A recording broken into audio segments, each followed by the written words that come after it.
Did Bryce Harper just pull the biggest comeback in the All-Star Home Run Derby history? Find out and more coming up on the first pitch.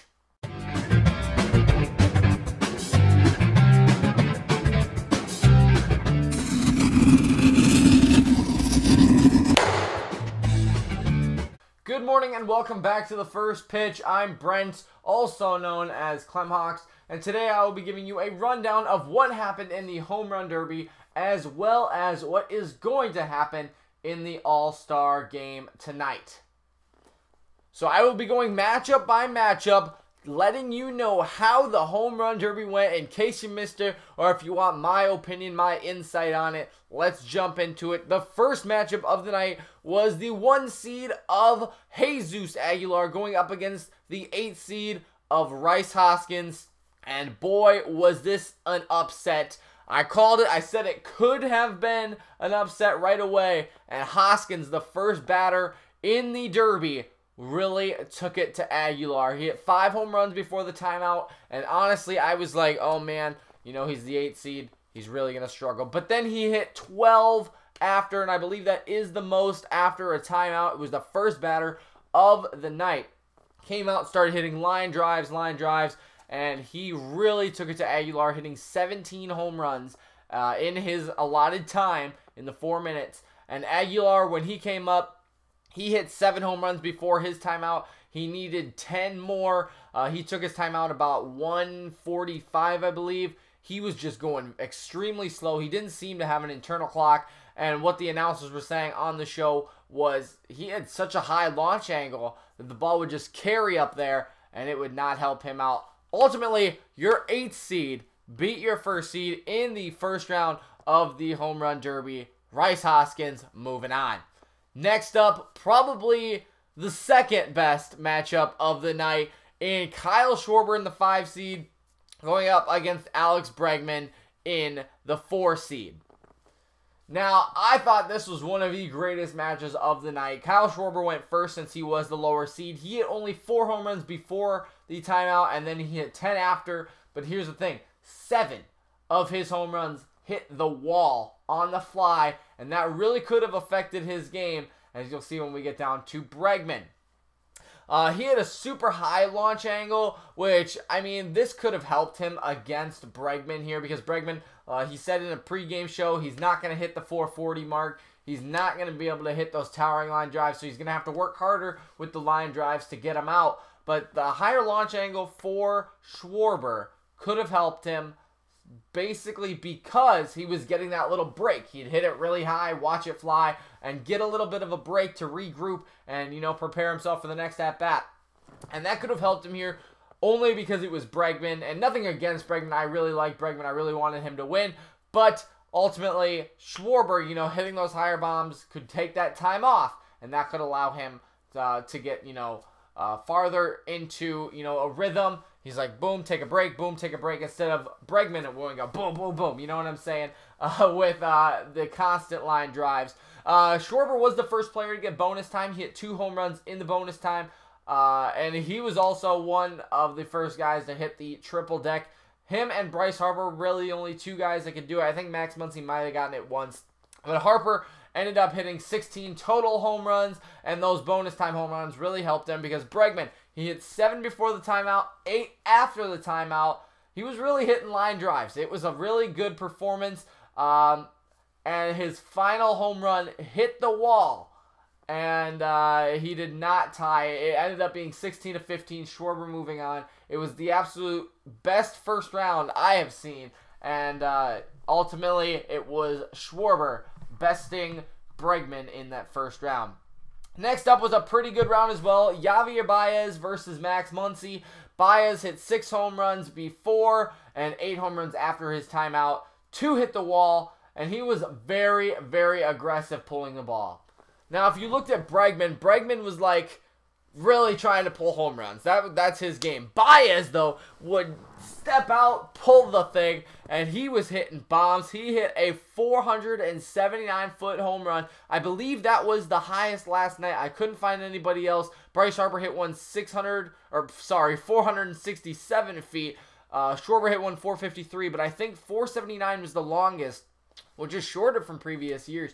But he also got into the bonus time, especially with that 479. He hit 2 home runs in the bonus time, which ultimately gave him 16 as well. Now, Muncy, he was putting on a show. He was a very, very, very consistent. He hit 8 before the timeout, 9 after the timeout. He actually hit 7 home runs straight at one point, and he ended up walking off Javier Baez with 32 seconds left in the round as your 3 seed to beat your 6 seed and move on. Now, Freddie Freeman and Bryce Harper. This was probably one of the most disappointing rounds for especially Freddie Freeman. And Bryce Harper really didn't even have to do much. Now, I believe it was a lot closer, and I don't know if Harper just kind of struggled or if he just wasn't trying to put all of it into it the first round, but Freeman really struggled early. The announcers were saying he hasn't hit a home run in batting practice in 3 years. He was struggling early. He was going oppo center. He never really pulled the ball, and I don't know if that's just because that's his swing or if that's, he was trying to go oppo, maybe get some oppo power. He only hit 6 home runs before and 6 home runs after his timeout. He really looked like he never got into a groove. He was really struggling. And like I said, he never hit a home run in BP, so this was definitely something different for him. Definitely still one of the greatest players of the year and maybe of, his time in the majors, but definitely not what he wanted to see tonight, or last night rather, in the home run derby. Really, really struggling. And I don't know if that opened the door for Bryce Harper here, but Bryce Harper only had to hit 13 home runs to win, which wasn't a lot, and he only ended up walking off Freddie Freeman 20 seconds left in the round. I don't think that was a real concern for anybody. I think they thought Bryce Harper would be able to do it, especially only hitting 13, but he only walked off with 27 seconds in the round. And if you just go right up to Muncy, he hit 17, and he walked off Baez with 32 seconds in the round. So that's 4 more home runs rather, and he did it with less time, or more time. Muncy did it with more time remaining in the round. But you can see Bryce Harper, he was still very consistent. He had a very powerful swing. It's got lots of moving parts, as the announcers were saying as well. He just would really get into it, try to yank the ball. He never really went oppo, stayed center right, and it really helped him. Like I said, it didn't look like he had to put all of it into it the first round because he only had to hit 13. The 13 definitely, maybe was a struggle for him. So we get into the second round here. Hoskins was the first batter up. He was going up against Schwarber, and you know what? I thought Hoskins had this one in the bag. It was another great round. Schwarber can really put on a show as well. Hoskins, he struggled a little bit early, but he really relied on his hot streaks. He hit 8 home runs before his timeout, 11 after. So he hit 12 after in the first, 11 after in the second. He really got something going left in the tank. He did reach bonus time, which I believe is only the second person to do so because 2 people walked it off, 2 people hit the bonus time. He only hit 1 in the bonus. He was the first player to get 20 home runs, and I thought that was going to be enough, especially looking at Schwarber. Let's go to Schwarber. He struggled really early. He was super hot, then he was cold again, then he was hot, then he was cold. He really, really struggled. He hit 12 before the timeout, which I believe, again, ties the most, and 9 after. Ultimately, you can tell that is 21. He walked off Hoskins as time expired. That was incredible. I know I was talking to my dad. He was like, oh, Schwarber is toast. But no, Schwarber came back, hit 1 as time expired over the fence. A nice little bat flip there as well. And he was able to advance to the finals over Hoskins. Hoskins did a great job, though. Like I said, the first player to get to 20 home runs. Schwarber just came back as time expired. He would have had the bonus time as well, but he didn't even need it with walking him off as time expired. He definitely, though, seemed more rushed this round, and that was obviously, he had to hit 20 home runs. And, he's a power hitter, so he still has that really high launch angle. But he definitely seemed off of, his pace the first round. Ultimately, though, he was able to win and move on into the finals. Schwarber going on to the finals as your 5 seed. And now we get to the match that, I don't know, a lot of people were probably anticipating. Muncy versus Harper, 2 powerful lefties. Muncy hit 2 off the wall. And I don't know if that would have been enough, but he hit 7 before his timeout and then 5 after. He did hit 2 off the wall, so that would have been 14. But he really slowed down, and I really don't think that is the performance he wanted to pull off in the semifinals. He didn't get as much time of a break as the other guys. You know, as you continue to go, there are less players in the competition, and ultimately you're going to have to bat first or sooner than you would like to. So he really slowed down. He didn't have as much power, and he was hitting a lot of line drives, that just didn't quite get over the wall. Harper, on the other hand, he struggled early, but he really heated up. He hit 10 home runs before. He only needed 3 after. Again, Bryce Harper only needing 13 home runs to move on to the finals. And he walked off Muncy quite easily with 1:10 left. Hit quite a few straight. I can't remember. It was at least 4 or 5.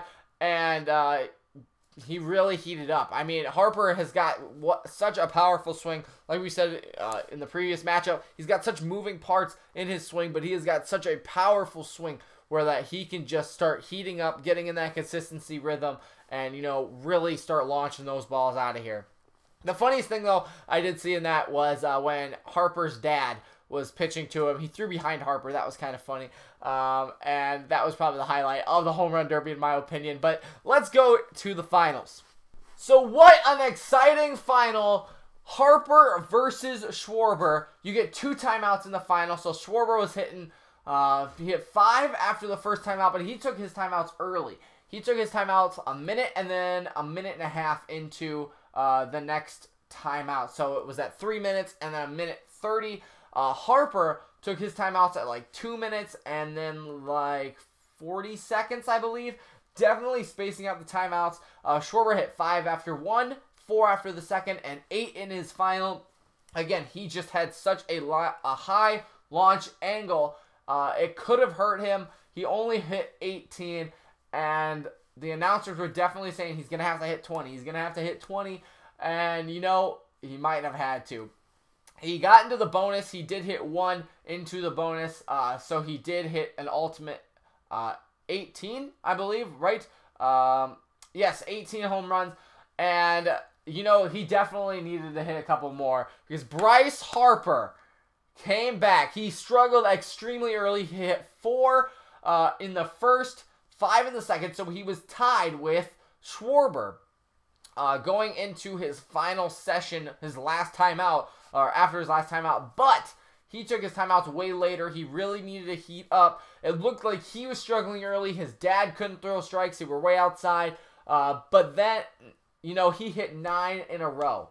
He hit 2 off the post. He hit 4 off the wall, and he hit 9 home runs in a row. He definitely was getting in the bonus, and as you could tell, Bryce Harper, the crowd, they were getting into it. 9 in a row with time expiring. He tied it up, went into the bonus. He only needed 1 home run to win it, and on his second pitch, he cranked it, hit it out, and there was a massive whoop, boom, bat flip throw down to the first base line.